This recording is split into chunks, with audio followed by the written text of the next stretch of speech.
What's up, agents, and welcome back to another Division 2 PTS video. This is for Year 7 Season 2, and we're going to check out all of the new gear that you get. If you log in and create a new character, you get all the gear instantly. You don't have to farm it or anything like that, or open a million caches.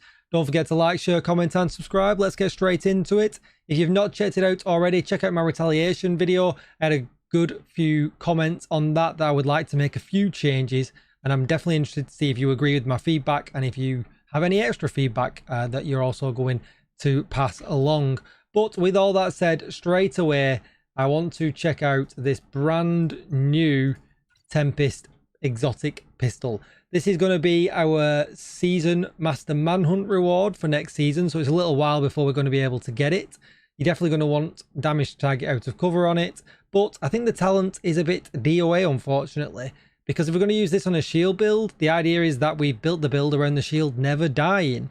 And although it might happen every now and again, the stagger from a shield dying is also very off-putting.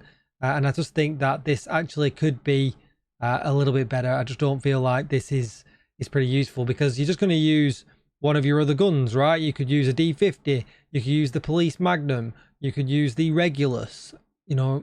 So unless you really want to use a machine pistol, I'm not so sure the damage is going to live up to it either, but let's have a look and see what it plays like. So it's pretty steady. I mean, it's extremely accurate. Yeah, it's actually extremely accurate. It's a shame I've not got my Strikers build on right now, because it would be interesting to see what it's like on a Strikers build and what kind of damage numbers you get. But maybe that's a build for another video. But yeah, very accurate, so definitely interesting to see that. Then we've got the two named guns, which this one might be okay. But unfortunately, the talent I just don't think is worth, because destroying a weak point grants 24% weapon damage. I'd rather have constant weapon damage. So although it's on an M700, which is a pretty good marksman rifle, I just think this talent is probably a DOA talent, unfortunately. But let's get into the Shroud. That looks extremely good. Let me put one of these on, please. So, again, you would definitely roll this with damage target out of cover. Let's just take a quick look at it because it looks absolutely phenomenal. I really like the design. Very simple. The fabric moves on the gun. Why can't I see my agent here? But yeah, really sleek. Gives me Metal Gear Solid vibes. I like it a lot. So the question is, how good is this in comparison to maybe an M700 with Determined on? That's really going to be where the, you know, if this is going to be used or not. I mean, look at that. That is ace. This has got to be the thumbnail photo or something like this.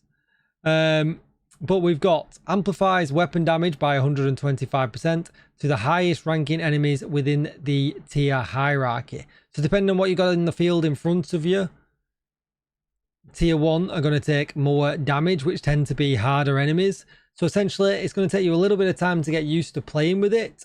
But when you learn the enemies, learn the hierarchies, actually probably could be pretty good, because 125% amp damage is pretty huge.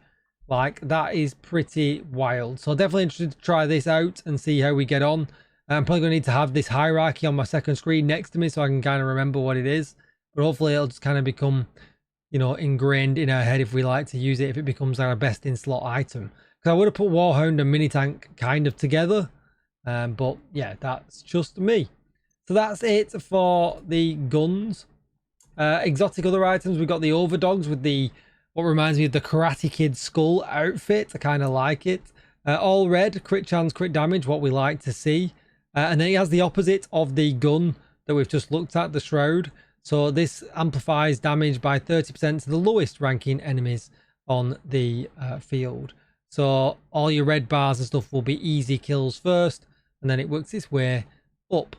I kind of feel like they should switch this round, but yeah, no, I kind of get why they haven't. Tier 3 should maybe be at the top, but yeah, kind of is what it is. So then let's take a look at masks first of all, which is going to take us into the new brand and gear set. So the new brand set, I can't really think of anything too good for this. I don't think the 38% marksman rifle damage will end up playing out like it does for Lengmore, because things like Hotshot are so good, but we will still give it a try and find out. But accuracy, skill efficiency, and then the marksman rifle damage. Let's just take a look at the rest of the urban pieces while we've got them here. So the backpack, there's no named backpack. There is a named chest. So the named chest comes with perfect protected reload, which is not something that I personally use. I don't use protected reload anyway, so I don't really see a world in where I would use the perfect version either, but that's what the chest comes with. There's no perfect gloves. There is this named holster that comes with an accuracy bonus of 38%, which could be interesting, but I'll need to kind of figure out a use case for that as well, and that is going to be it. Going back to the tipping scales, great, because again it's red piece, so we're not messing around with core attributes. I'm kind of glad, to be honest, because it made pieces like Lengmore really hard to get. But I think this might have some legs. 2-piece magazine size, which if you're using this with an LMG could be pretty crazy. 3-piece LMG damage, so that is pretty crazy as well. It makes me feel like, could we use Ninja Bike with this, or are we going to miss out on the Lengmore backpack too much? That has perfect unstoppable force. So that's definitely a conversation that needs to be had. That's definitely interesting. And then we got the 4-piece bonus, the throttle control. Shooting builds a stack to a max of 50. Each stack provides 0.5% weapon handling, which is kind of great, and then 2% critical hit damage. We lose 6 stacks per second while not shooting.